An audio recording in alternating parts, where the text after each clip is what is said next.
மண்ணு போய் உள்ள செருமி தண்ணி வெளியில வராம ரொம்ப பாதிப்பா இருக்கு. ஃபுல்லாவே கம்மா நிறைஞ்சாலுமே மிஷின் வச்சு அடிக்கிற மாதிரி. In Ramanathapuram district, a small hamlet called Ayankudi is home to 540 families. For over 100 years, 3 tanks have been their lifeline for farming, for livestock, for survival. But 30 years ago, something broke. 24 acre நஞ்ச விவசாயம் இருக்குது. அதுக்கு தண்ணி பாய்ச்சிற நேரத்தில் ரொம்ப கஷ்டப்பட்டு motor மூலியமாக பாய்ச்சிக்கிட்டு இருந்தோம். The sluice is clogged. The bunds cracked. Water became scarce. In 2024, a man named Saravnan decided his village deserved better. He reached out to Pradhan.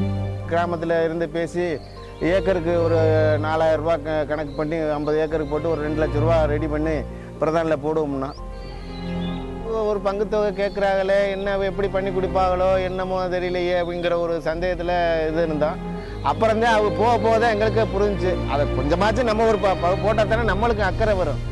The community believed, they organized, they committed. Sluices were rebuilt, bunds were strengthened, steps were constructed at the pond. The engineering was simple, but the impact was massive. குடியிருப்பு ஒரு 100-150 வீடு இதில் பயன்பட்டுக்கிட்டு இருக்கான். நல்லா சிறப்பாக இருக்குது, நல்லா வசதியாகவும் இருக்குது. இப்போ வரப்போ இறங்க குளிக்க தண்ணி படித்துறை எல்லாம் இருந்துச்சு, படித்துறை கட்டி எல்லாம் பண்ணி கொடுத்துருக்காங்க. நல்லா இருக்குது, நல்ல ஒரு திட்டம். New pipes 3 feet wide instead of 1 meant water would flow reliably.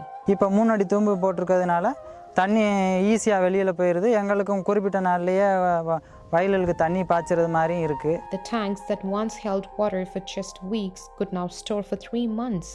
4 மடை இருந்து 4 இடிஞ்சு வச்சு இப்போ 3 ரெடி பண்ணிட்டா இன்னொரு மடையும் நாங்கள் ஆல்ரெடி ரெடி பண்ணிடுவோம். Irrigation costs dropped from 5,000 rupees per acre to just 250 rupees. Double cropping returned, livestock thrived. The community revived an ancient tradition called the Saitham system. பொதுவான ஒரு ஆள் கிராமமாக சேர்ந்து அவங்கள நியமித்து அவங்களுக்கு பணம்லாம் கிராமமே கொடுத்துரும். அவங்க வந்து ஒரு ஏக்கருக்கு இவ்வளவு அப்படின்னு சொல்லிட்டு அளவுப்படி தண்ணி பாய்ச்சறதுனால இந்த சண்டை சச்சரவுலாம் எதுவும் வராது.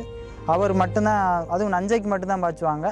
மிச்சம் தண்ணி இருந்துச்சுன்னா தான் கொள்ளைன்னு சொல்கிற அந்த ஏரியாவுக்கு ஒரு குறிப்பிட்ட அந்த அவங்கள்ட்ட வந்து ஒரு குறிப்பிட்ட தொகையை வாங்கிக்கிட்டு பாய்ச்சுவோம். அவங்களுக்கு பேர் வந்து சேதக்காரன்னு சொல்லிவிட்டு பேர். Fish farming brought 93,000 rupees income. The ecosystem healed, birds returned, fish multiplied, and trees grew. The temple and church on the bund became gathering places again. Water is no longer a struggle. It's a source of hope and unity. முன்னாடிங்கிறதுனால ஃப்ரீயாக உள்ளே போய் எடுத்துடலாம்.